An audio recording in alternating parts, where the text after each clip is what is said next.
Hello, and welcome to the Independent Beauty webinar for the Global Cosmetics Cluster. This webinar is titled The Business of Beauty and is about the ramifications and aftermath of the COVID supply chain crisis. I'm joined today with Trisha Heidemann of BAM Superior Solutions in the Athena Beauty Group. She's an executive in the consumer product goods and global supply chain operations management arena with 15 plus years experience in CPG, FMCG, medical device, pharma, OTC, biotech, and the nutraceutical categories. She has key expertise in sourcing and negotiating contracts with the Asian, Europe, Australia, North America, and Mexico regions. She's also been in demand, supporting multiple scale-up opportunities for buyout, IPO, and post-merger integration, all driven by her core capabilities in working with startups to mid-tier corporations to optimize their supply chains, manage resources, and reduce operating expenses. So welcome, Trisha. We're very, very happy to have you join us for this discussion. Thank you. I wanted to start out just with some definitions. So we've heard a lot about different supply chain models. Can you talk to us a little bit about two that we've heard a lot about, the just-in-time model and the just-in-case supply model? What are they, and also how and why manufacturers and retailers shifted them through the pandemic? Sure. Everyone that has been old school supply chain knows that the just-in-time model has been what everyone epitomizes and follows and teaches even in college. So if they were being regulated and judged against how they were doing, they'd get a D- right now for their demand planning and S&OP models.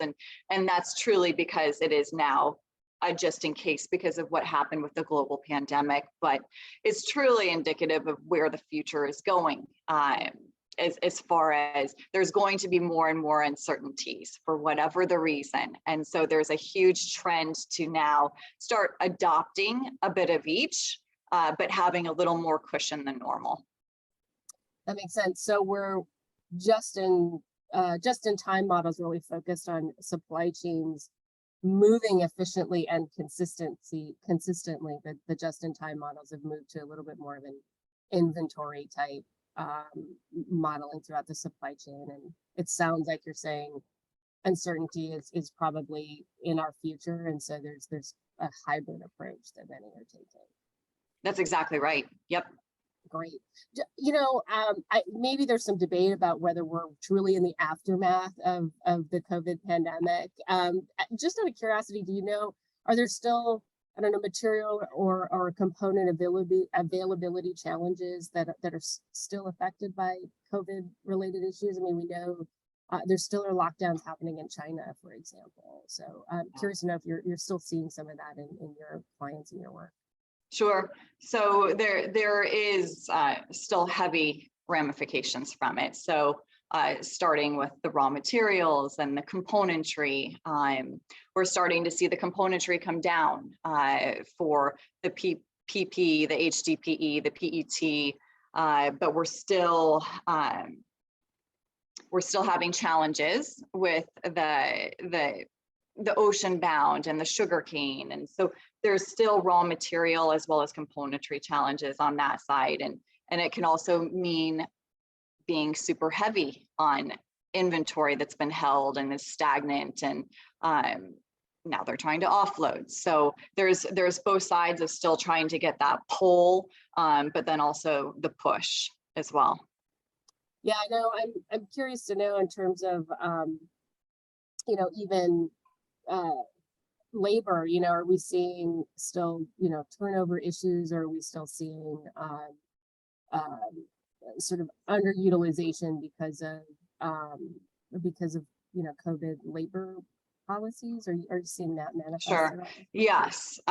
So both at contract manufacturers and at componentry manufacturing plants and 3PLs, they're all seeing a challenge as far as not only keeping their existing employees on hand, but then also the turnover that's been happening. So as we all know, a lot of these jobs aren't just a quick come in, fill it, follow the SOP. It involves heavy training and experience. And so a lot of brands are now shifting, knowing that, to doing larger production runs, both at the co-man, but then also when they're buying their componentry to avoid potential situations where they can't do just a regular replenishment order. Yeah, that's actually interesting. I mean, the consideration that maybe contract manufacturers are running larger runs because they don't have to do as many changeovers because they either don't have the staff to do it or trained personnel to do it is interesting. How does that affect? So just more clearly, like, how does that affect brands that have low MOQs? I mean, how are they managing? What's the effect on them if you're less favored because you have these shorter runs and require higher turnover or unique componentry or materials? Sure. Yeah, the smaller brands and even up to the mid-tier size brands are just really struggling to have their co-mans be receptive. So when they're doing those larger production runs, of course, they'll get into the production schedule and everything will flow out as planned. But the small and mid-sized brands are seeing just even getting into the production schedule to begin with. And then if they're turnkey, getting that full bill of material in at the co-man and then ready to produce. And then on the other side of that is when it is produced, having enough staff and labor at the co-man to do the actual CFAs so that we can release the goods to ship and then go into the actual transport side into the 3PL. So there's a whole add to the timeline for the small and mid-sized brands that traditionally the larger ones won't have to think about. Do you have a sense for timing now for these smaller brands? Like, how should they be thinking about planning? You know, if they're doing a product launch, like what is that timeline looking like now with manufacturing? So traditionally, a project manager from inception to launch, assuming it's not an OTC, would build anywhere for a small brand between 12 and 14 months. Obviously, the larger brands have the ability to have a longer timeline, but if a 12 to 14 month for a non-OTC is the regular, I would easily pad another 6 to 8 months on top of that, just for the pure uncertainty. And that can go into many of the different buckets, but from just a 30,000 foot level, that's the timeline. Yeah, that's pretty amazing to like have an additional half year tacked on. You know, you mentioned earlier that you know, the COVID supply chain crisis has sort of created some what I'll call supply chain dislocations, right? So things are maybe not where they're supposed to be, or you're heavy in inventory or componentry somewhere where that was maybe unexpected because, like you said, the planning was really off. What supply chain dislocations are occurring now, and you know, what are some of the challenges with those? Sure. A huge one is that just in case example again of where brands did order as much as they possibly could and whatever they possibly could to get in. And that goes not only with the brands, but with the co-mans and then also with the distributors. So right now, everyone's sitting super heavy on a lot of componentry inventory and a lot of materials that traditionally they wouldn't, because it would just be in a regular replenishment model. So what we're really experiencing is we have diesel that's higher than it's been in a long time, and it continues to rise. The warehousing is another challenge. So if someone is heavy just on excess componentry, things that used to be $12 to $15 a pallet at a 3PL warehouse are going upwards to $90 a pallet. It's unheard of. And so it's that wanting to get rid of excess, but then also what that sweet spot is going forward, because just because you are able to get certain things now with a shorter lead time and other things that take longer, you have to really balance your timeline from a PM perspective on where that that will fluff up and then go back down. Yeah, that's interesting. We have also heard things like reports of you know, containers being tight, not necessarily because there's movement, but because inventory is so high and warehouse space is so expensive, just like you talked about. And so I think this may be more for finished goods, but it wouldn't surprise me if it's happening kind of throughout the supply chain, is just using containers as temporary storage, because it's cheaper to hold on to that container than to pay or find available warehouse space. Mhm. You know, the other thing I'm kind of curious about is you mentioned that there's, you know, heavy inventory on even, you know, componentry, not just finished goods. You know, it sounds like you kind of intimated this earlier, that there may be some opportunities created by that inventory and sort of supply dislocation. You know, how can brands maybe take advantage of that? Is there maybe a silver lining to this where you know, we can offload some of that working capital, but also help, especially maybe more nimble, smaller to mid-sized brands?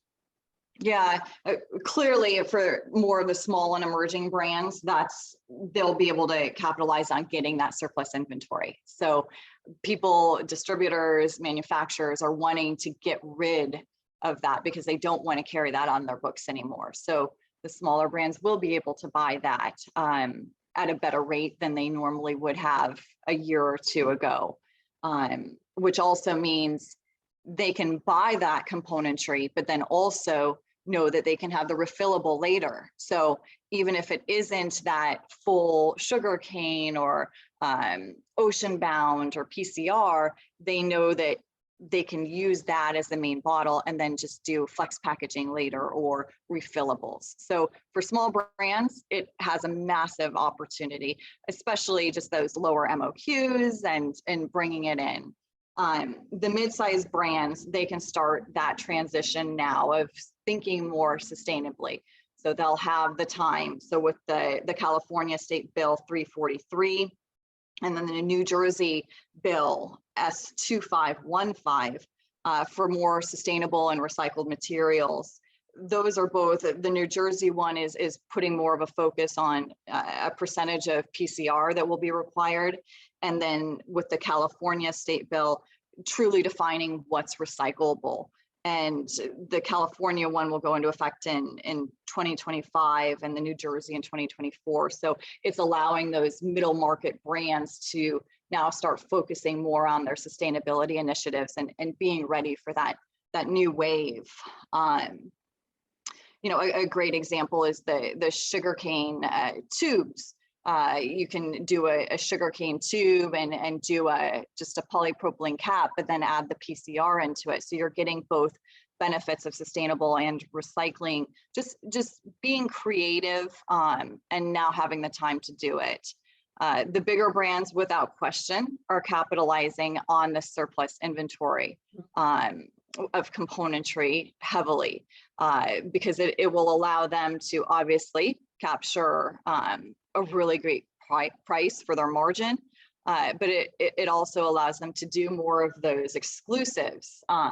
So normally if they're doing a 500,000 replenishment run and they only do 100,000, now they can offer that as an exclusive one time only. And so they can get creative and use those other formulas that they have maybe had sitting around and didn't want to do a full launch on. So there's just a lot of creative ways to use what's going on with the aftermath. That's really interesting. Where would, let's say, a small to medium enterprise business go to find out what's available in this surplus inventory? Sure.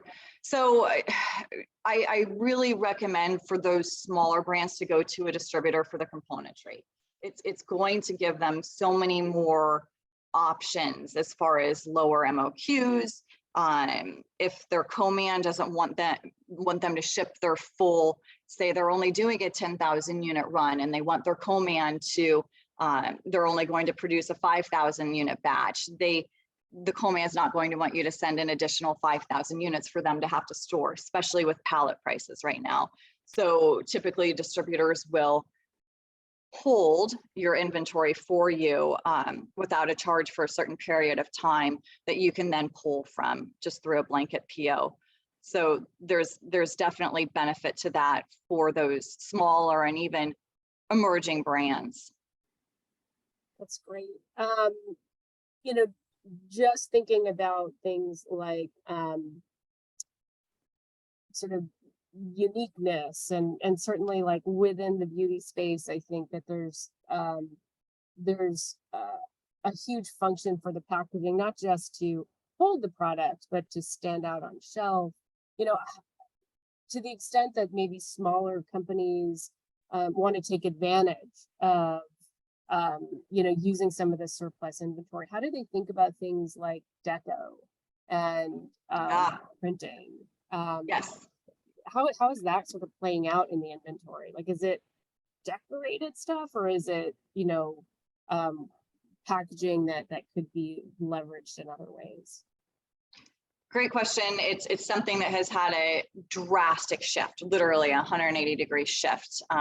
Direct deco, sure, the bigger brands are still doing it, but not so much for that emerging small and medium market, purely because it allows you to be flexible. So you can buy that excess componentry and put your shrink on it or put your labeling on it. And when you're ready to introduce a new SKU and a new product launch, or if you want to do a rebranding change, it's so much easier than having to deal with pre-deco, direct deco, excess inventory.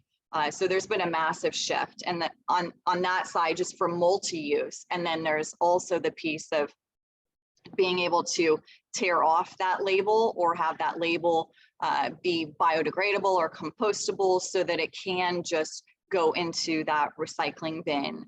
I think we've all seen at this point now the shrink wrap that goes on and you can just peel it off when you're done, if you're not reusing it with another refillable that goes into it. So it's just offered the opportunity to, the customer recognizes now that it's nice to have a beautiful bottle or a spray, but it's more important, and they recognize why it might all be the same componentry, just with the different labeling because of the values for not only the brand for cost savings, but the earth. So it's a good shift, and it's taken about 10 or 15 years to get there, and it's happening. So it's exciting.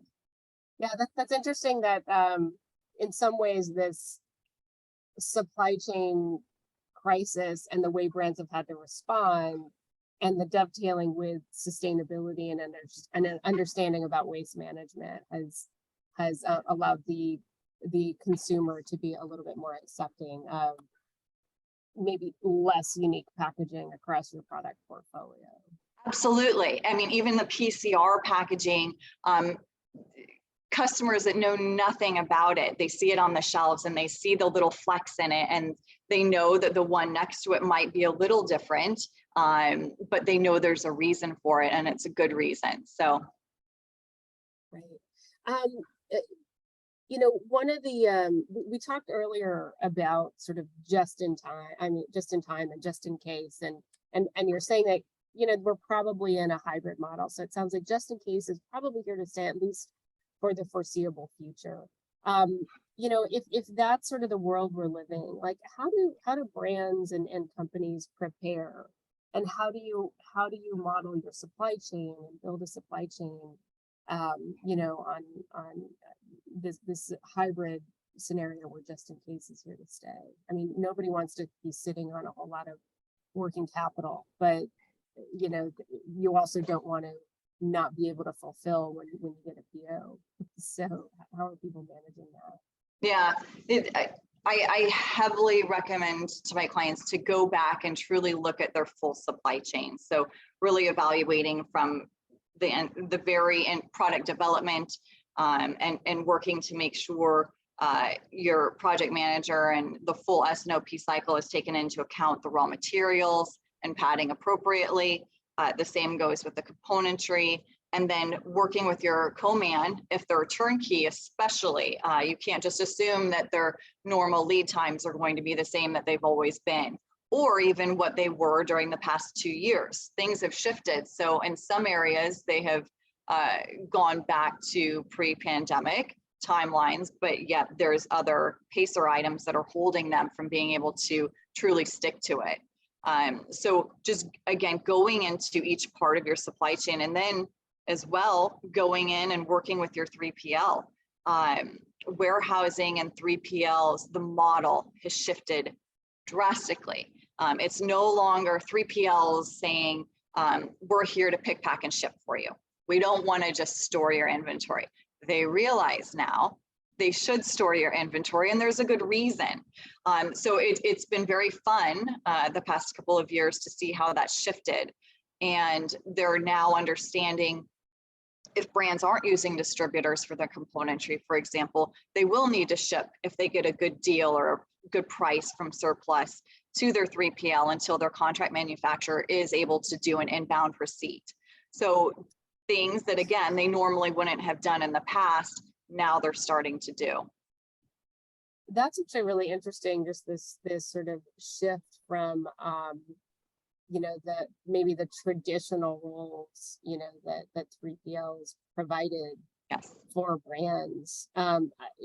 We could probably do a whole session on, you know, 3PLs and choosing the right Yes. the right partner. But you know, I wonder, there still are just logistic challenges in terms of you know, footprint of product, and like, are there other things that brands maybe are looking at in terms of like their SKU assortment, and maybe we talked a little bit earlier about labeling, like late stage differentiation, or you know, sort of where in your supply chain do you need sort of just in time, and where do you need just in case, right? Like, so I'm sorry, you know, yeah, just in case. So you might want your late stage differentiation to be like much more fluid, but if you have specialty materials or specialty components, that might be something to inventory.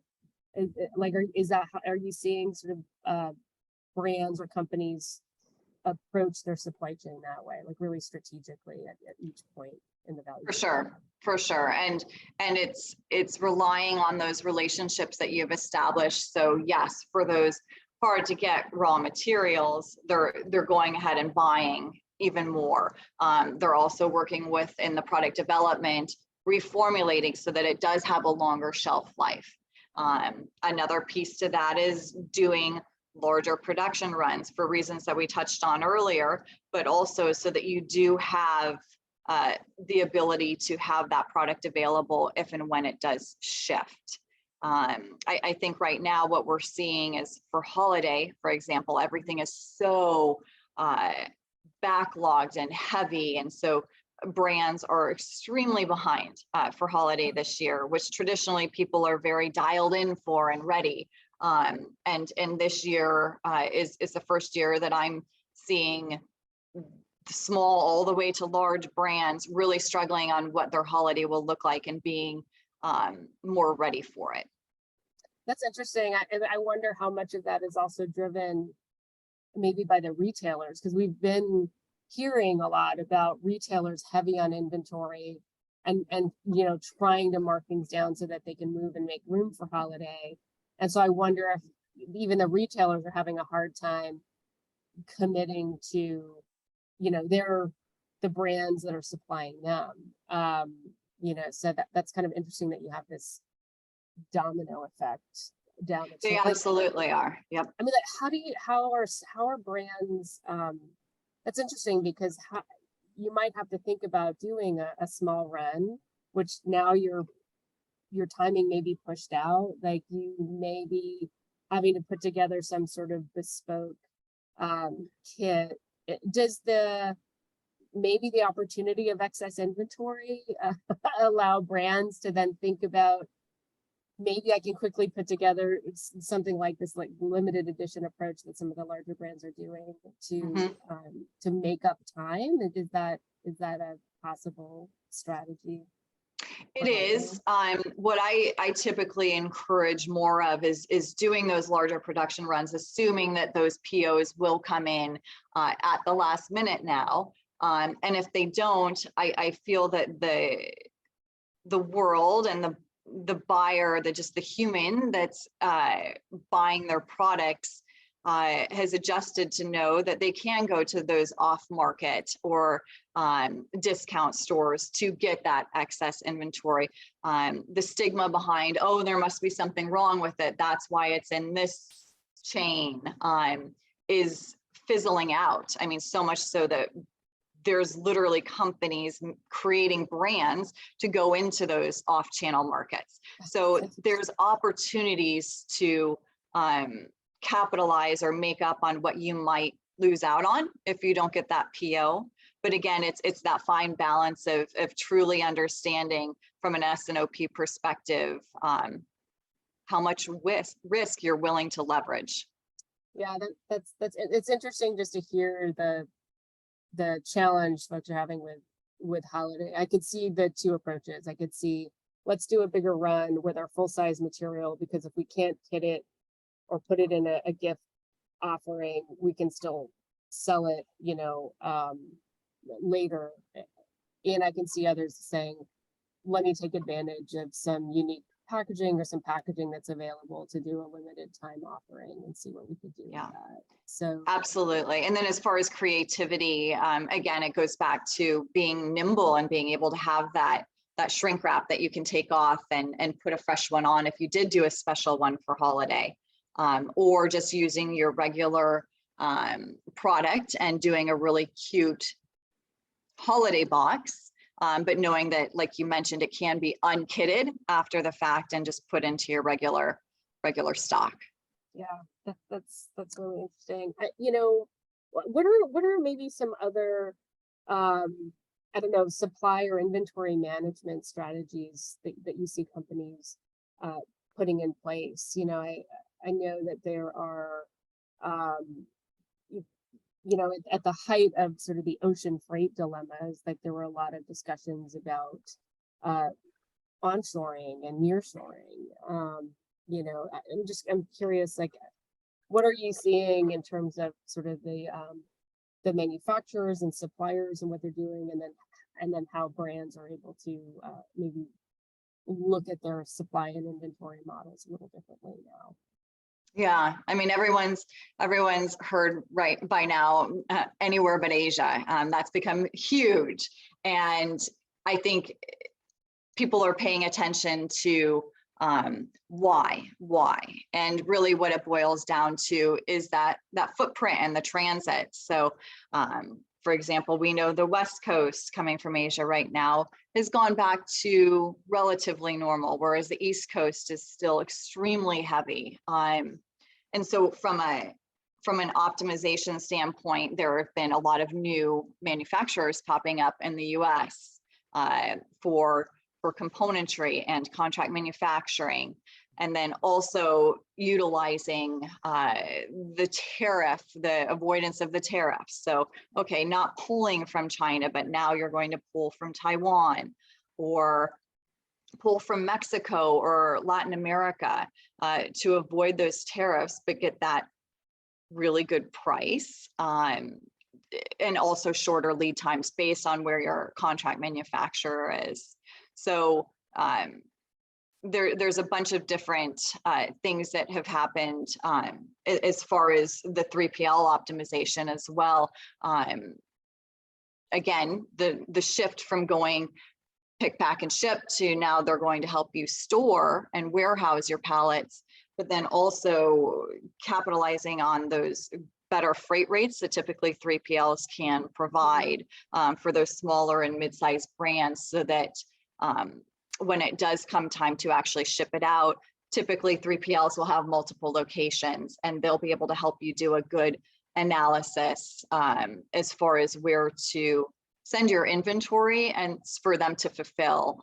So for example, if a brand is heavy on the East Coast or in the South, where that 3PL would be sitting versus if it's a very heavy West Coast brand.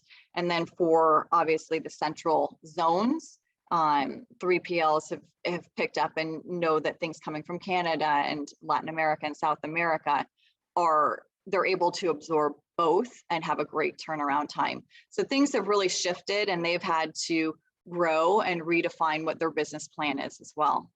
Oh, that's interesting. Well, you know, as you look at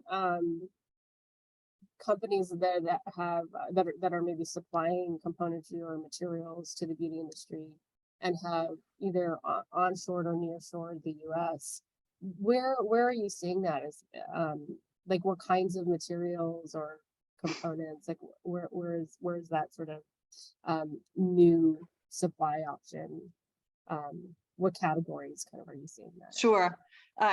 Heavy with the plastics coming out of Latin America and also the US now. The US was not one that a few years ago I would have ever recommended, but now there's really good viable options.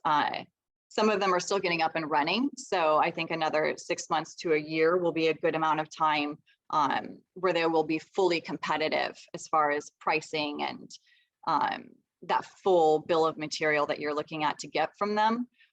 Glass, the category of glass in Mexico is huge.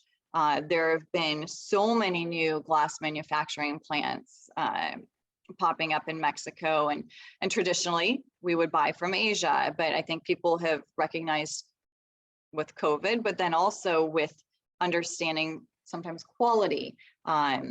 We have options in Germany and being able to really, if the footprint is further away, but having that quality, brands are willing to pay for that because they know that their products will most likely be refilled and will be used over and over again. So it's worth that to have a little more expensive of a component, but that quality. So Mexico and Germany are huge for glass. It's interesting. You know, in terms of the I don't know, like the 3PL optimization, you know, how do you have that conversation?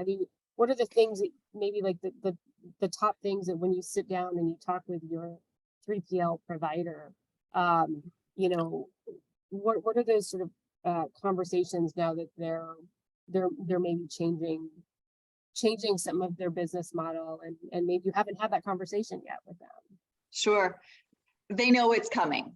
So going into that conversation that they're prepared and they're ready. The biggest thing is knowing that they're your partner. They're not an enemy. They're not someone that you have to keep your cards close to your chest. Share your demand plan. Share your marketing calendar with them.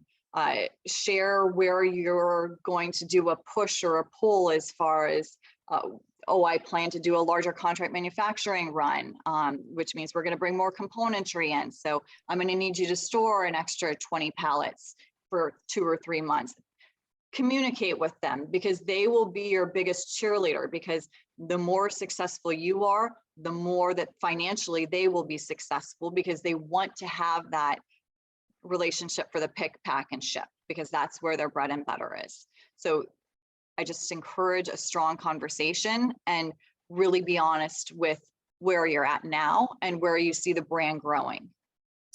Right. And this is a little bit of just as you were talking, I was just thinking about this a little. One of the other sort of big aftermaths of COVID was much more e-commerce activity. How have you seen that play out? Do you think, you know, are brands, you know, still very heavy on e-commerce? Are they looking now that things are opening up, but like getting back into retailers? Like, how do you see that sort of playing out in the supply chain?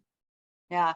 So e-commerce is never going to go away, or no plans to go away, for obvious reasons. I mean, we can sit on the couch and order our product, it shows up the next day. But I have seen a stronger shift now to wanting to have that brick and mortar experience for that first, for example, if you want to try out a new foundation, or if you want to try a new hair product, to go in there and, for example, a dry shampoo, do a quick spray when you're in the store, and then go on about your day and see if you like it. You can't do that with online. Yes, you can if they do that return. But I am seeing more of a balance again of making sure that there is brick and mortar in addition to their e-commerce. The second part of that is the consumer is more educated now to the importance of not having excess packaging. So we all have experienced many boxes coming in from our purchases that we may or may not remember from the night before, and just having so much excess bubble wrap and boxes, and then a box inside of a box. And so the consumer now understands the importance of, there's no need for that. So even at the buyer level of the retailers, the buyers know those beautiful, glorious presentation boxes that used to be so required even just a couple of years ago are going away, because it's truly about the product and its efficacy, and is this customer going to buy it again? It's no longer about the fluffy feel good. Sure, it's nice to have beautiful packaging, but the consumer has been and is continuing to be educated on the shift.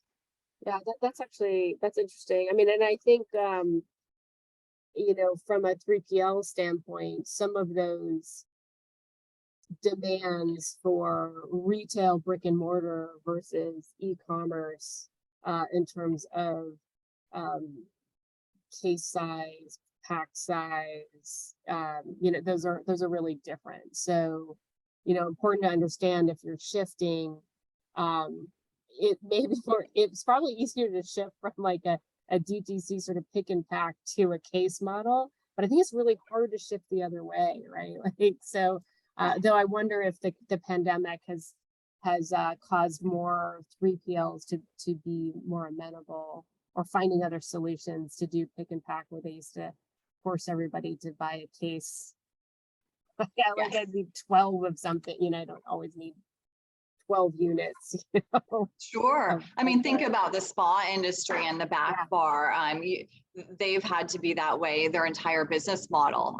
So yes, 3PLs are aware, and again, they're starting to do that shift. And for them, it's just an easy kitting request to readjust.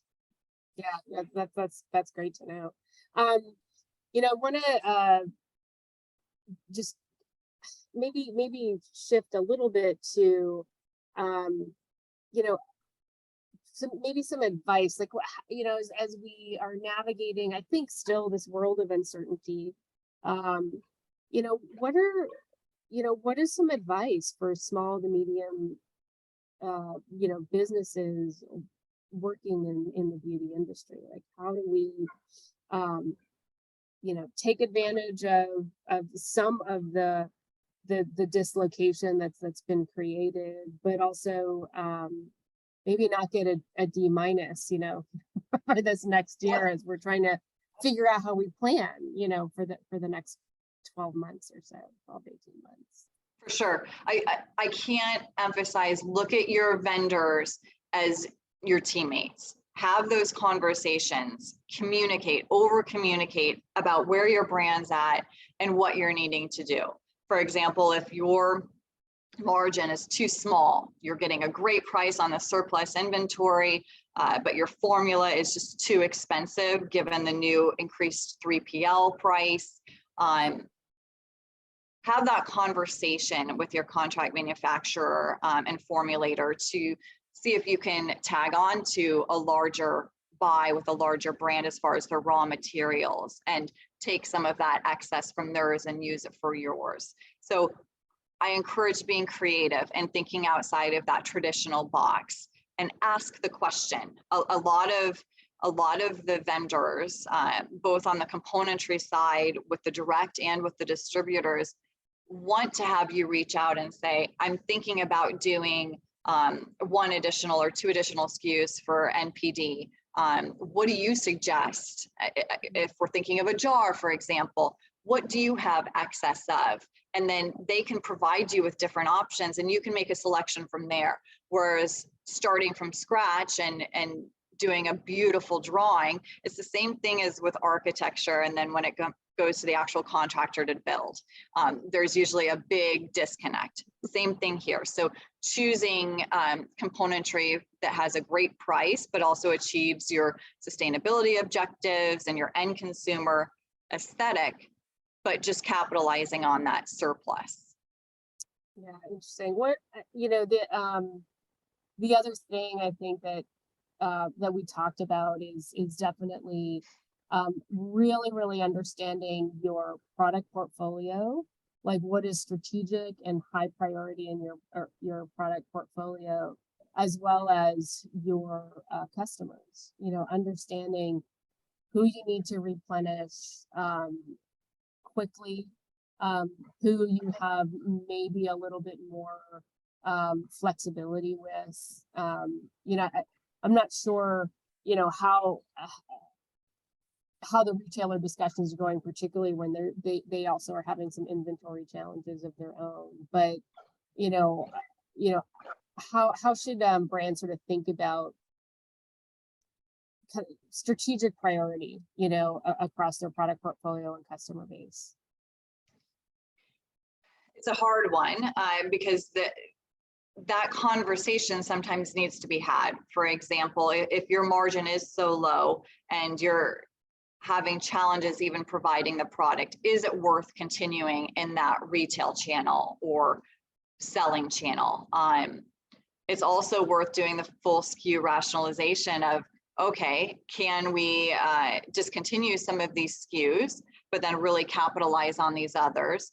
Or can we do a rebrand and convert so that we're in more of the same packaging with the different labels and call outs? So it's being creative, but also paying attention to, is this a smart decision?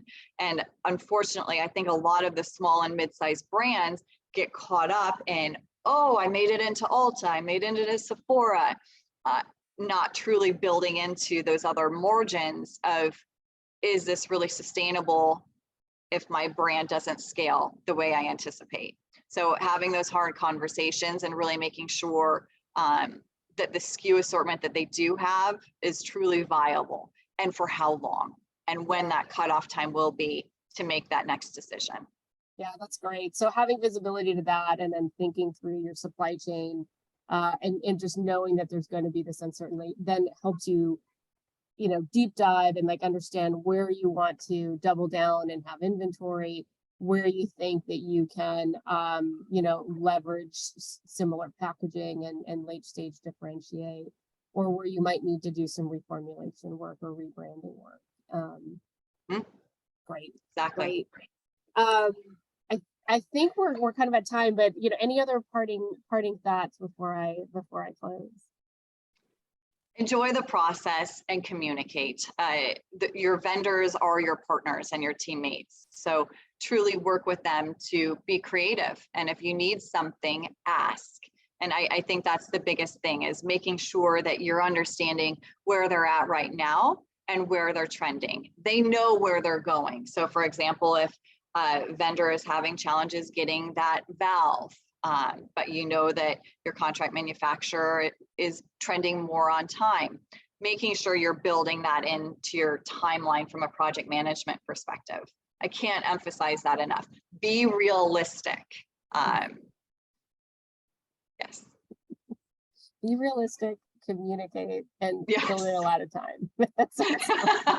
Yes. Well, I want to thank you so much. There is, I think, no lack of challenges in the supply chain these days, and appreciate your insights and also, advice for a lot of our small and medium-sized businesses, with creative ways they can sort of tackle these challenges within their supply chain. So thank you very much. Thank you for watching and listening. If you have any other questions, you can reach us by going to our website at www.independentbeauty.org. All right. Thank you very much. Bye-bye.